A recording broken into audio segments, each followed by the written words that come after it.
दोस्तों इस बार भारत की चाणक्य नीति काम आ गई है और इस बार भारत ने ऐसा खेल खेला है कि यूएनएससी में दोस्तों अब चीन भी भारत को वीटो दिलाने में पीछे नहीं हटेगा।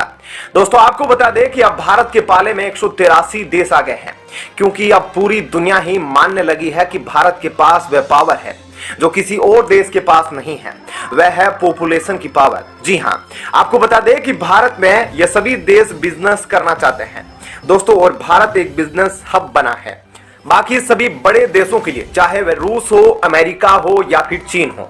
लेकिन वीटो दिलाने में चीन कभी सामने नहीं आ रहा है और अमेरिका भी सामने से तो दावा करता था, लेकिन वीटो के समय वह भी पीछे हट जाता है। लेकिन वह कहते हैं ना कि अगर सामने वाला समझदारी की भाषा ना समझे तो उस पर लाठी उठानी ही पड़ती है। वैसे ही अगर कोई आपको आपके ही अधिकारों से वंचित रख रहा हो तो ऐसी स्थिति में आपको अपना अधिकार पाने के लिए लड़ना ही होगा।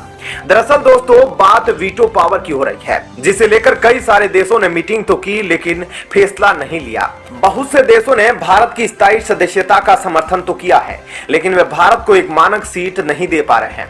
आपको याद होगा कि यूएनएससी में जो मीटिंग हुई थी उसमें काफी देशों ने यह मांग की थी कि संयुक्त राष्ट्र सुरक्षा परिषद में अब बदलाव बेहद जरूरी है, खासकर परमानेंट सीट को लेकर, क्योंकि जिन स्थायी सदस्यों के पास वीटो है उनमें से ही कुछ देश अब अपनी वीटो पावर का गलत इस्तेमाल करने लगे हैं। बल्कि देखा जाए तो पूरी सुरक्षा परिषद ही कुछ गिने चुने देशों के ऑर्डर पर चल रही है, जिससे यूएनएससी को विश्व शांति के मकसद से गठित किया गया था।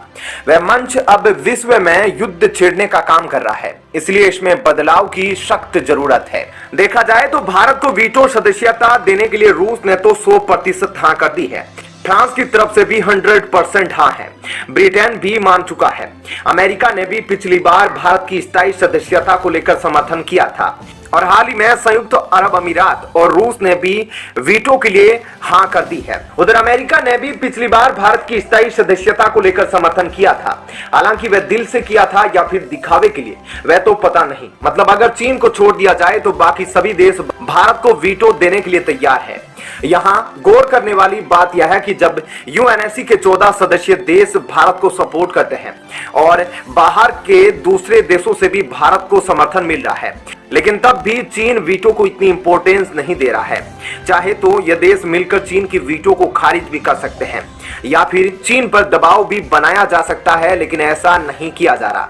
ऐसे में बात तय है कि यूएनएससी में बदलाव की बात तो हो रही है, लेकिन कुछ देश इसे मन से करना नहीं चाहते हैं। ऐसे में एक्सपर्ट का यही कहना है कि जो देश भारत के वीटो को चाहकर भी नहीं देना चाहते तो हमें ऐसे देशों की जरूरत नहीं, और ऐसे देशों से ना तो दोस्ती रखनी चाहिए और ना ही इनके हथियार खरीदने चाहिए, क्योंकि इन देशों का समर्थन तो भारत के विरोधियों के पक्ष में है, और ऐसे देशों के साथ दोस्ती करके भारत अपने शत्रुओं को बढ़ाने का काम कर रहा है। और इस बारे में एस जयशंकर भी अपने बयान में साफ साफ कह चुके हैं कि वीटो में बदलाव करने की बहुत जरूरत है, ताकि देश में शांति लाने के लिए यह जो वीटो पावर इन देशों को दी गई थी उसका इस्तेमाल देश में शांति लाने के लिए ही किया जाए।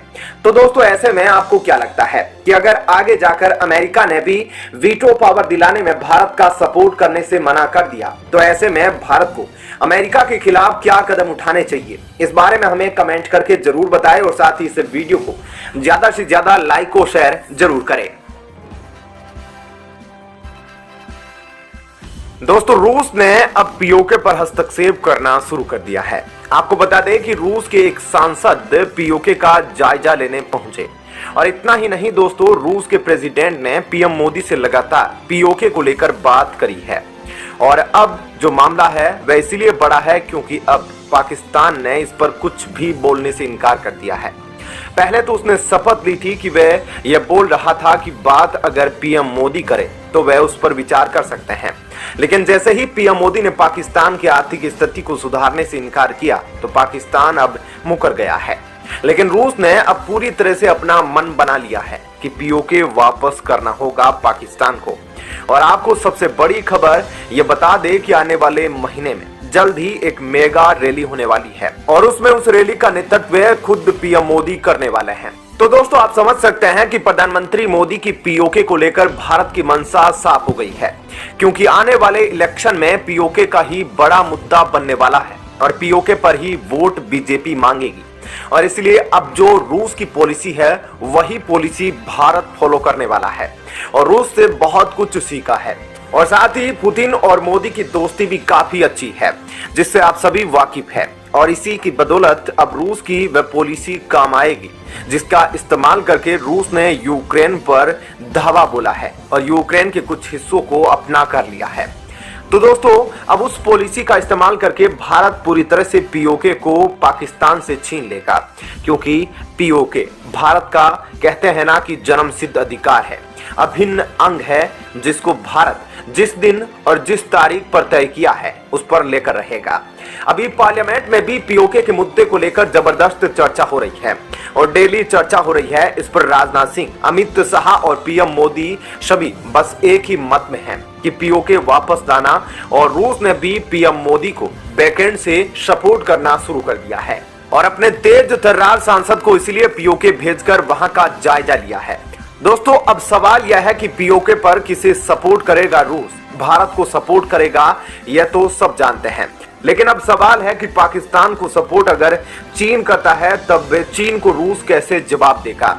आप हमें कमेंट करके जरूर बताइएगा कि क्या आज की डेट में इंडियन आर्मी सबसे ज्यादा ताकतवर है या फिर चीनी आर्मी, जरूर बताइएगा। हमारी माने तो भारतीय आर्मी के पास इतनी ताकत है और इतनी टेक्नोलॉजी है कि वह चीनी आर्मी के घुटने टिका सकता है। और अभी हाल ही में अगर वीडियो में देखें तो इस वीडियो में चीन के जो दुश्मन देश है वह भी खुश है कि भारत ताकतवर हो रहा है और चीन को उसके घुटने टिका देगा। दोस्तों पीओके अभी तक पाकिस्तान के कब्जे में है, जो भारत की कांग्रेस सरकार भी वापस नहीं छीन पाई। भारत के पास 1971 में पाकिस्तान के सरेंडर के वक्त एक मौका था, लेकिन भारत ने उसको भुनाया नहीं। लेकिन अब मोदी सरकार जिसने कश्मीर से धारा 370 को हटाकर शुरुआती रुझान देने शुरू कर दिए हैं, उसी तरह से पीओके को भारत में मिलाने के लिए बहुत बड़ी पॉलिसी यानी कि प्लानिंग बनाई जा रही है। और अब आपको रूस के सांसद के बारे में बता दे कि वे जायजा लेने पहुंचे थे कि रूस अब भारत की मदद करेगा। उससे पहले डिटेल में सब कुछ पता चल गया है कि आखिर इस सांसद का क्या उद्देश्य था। ऐसे में अब आने वाले महीनों में यह देखना होगा कि जो मेगा रैली होने वाली है उसके बाद क्या नतीजा निकलता है। दोस्तों ऐसे में इस खबर के बारे में आपकी क्या राय है, हमें कमेंट करके जरूर बताएं और साथ ही इस वीडियो को ज्यादा से ज्यादा लाइक और शेयर जरूर करें।